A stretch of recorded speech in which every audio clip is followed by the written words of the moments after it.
Alright guys, so S2000 rear control arms, the upper rear control arms. I've just got, after waiting for 3 months, my hard race bushings in for these AP1 upper rear control arms. And I'm going to go ahead and install them today. If you saw my video I posted like 2 or 3 years ago on how to do the fronts, I did a couple years ago, and I have a video on my channel. This is pretty much going to be exactly the same since the bushing is the exact same style and the arms are very similar from the upper front and the upper rear. So if you want to reference the front, I'll leave the link in the description below. But stay tuned for how I do the rears. It's pretty much the same process. And I got them jigged up over here, little angle grinder wheel, thin cutting disc.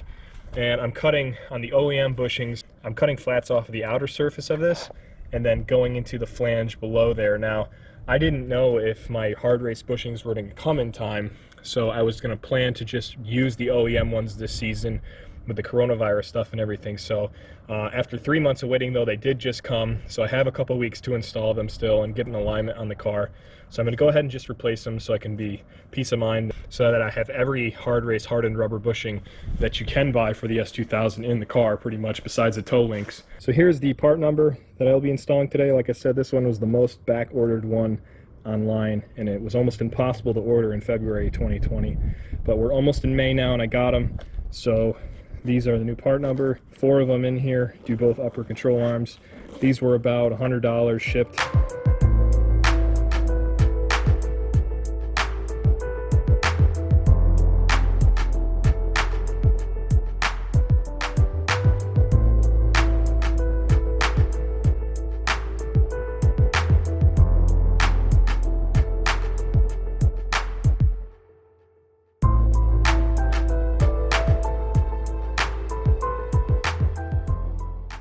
Alright, so upper rear control arms, we use a socket underneath that's slightly smaller than the diameter of the inner sleeve of this bushing, and push on it from the top. We're using a 1.5 inch wrench to span the flats that I cut previously. As you can see there, it spans those perfectly. And then we're going to put a very large socket on the top of that clears the whole diameter of everything, and push them straight down. And that's how we're going to remove the bushings. Alright, so as you can see here, we have the new hard race bushing pressed in here. I'm going to show you the last one. It's the same process for all 4 corners, all 2 for each control arm here. And show you the setup quick. We have a socket to set this end over that's larger than it, so the piece of the bushing can poke through. So here's the new bushing. As you can see, we're just going to push on the top surface here. It does compress the rubber a little bit, and then eventually starts going, so you can't really find a piece to press on this thinner sleeve. Just push straight on top of this one. So put it in like that.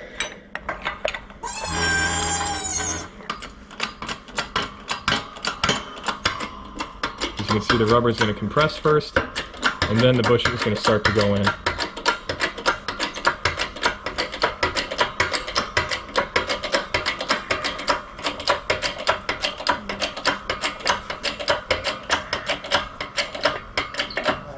And then once it bottoms out, just like that, you're all done. Alright guys, so the control arms are done. Just wanted to show you an up-close look at the bushings pressed in. I am going to just clean up the edges here because when we put the sockets over the POR 15 paint, it started to crack them, of course. So I'm going to sand some of it off where it started cracking and paint them again, touch them up. That was mainly because I didn't know if I was going to get these in time for the season before my car was done. But yeah, they came out really good. These are the last bushings in the car. I should say the last bushings, but the only bushing in the S2000 now that is not replaced by a hard race hardened rubber bushing is the toe link bushing. I didn't really see the need to press those out. And those probably would have been longer lead time because it's not a very common one to swap out since the toe link doesn't see a ton of load. My OEM ones are still in really good shape, so I'm going to leave it like that. But yeah, these came out really well. Gonna look forward to throwing these back in the car, and this completes the series of videos I have on, 3 years later, here I am completing the series of videos I make for the Honda S2000 upper rear and upper front and lower rear control arm bushing replacement.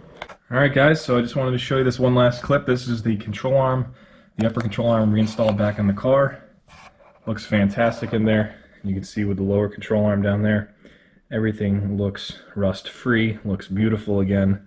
Of course, I got new power stop calipers going on this year. Haven't really mentioned that yet, but full OEM refresh for the car. Main reason I went with Remand OEM calipers was because they're not too expensive. I mean, the rears are about $300 just because of the whole e-brake setup, but the fronts are, you know, like just over $100, not too bad. And you know, I pretty much melted the seals out of my OEM calipers. All the dust boots and everything were pretty corroded and burned out and melted. So that's before I had the brake ducts.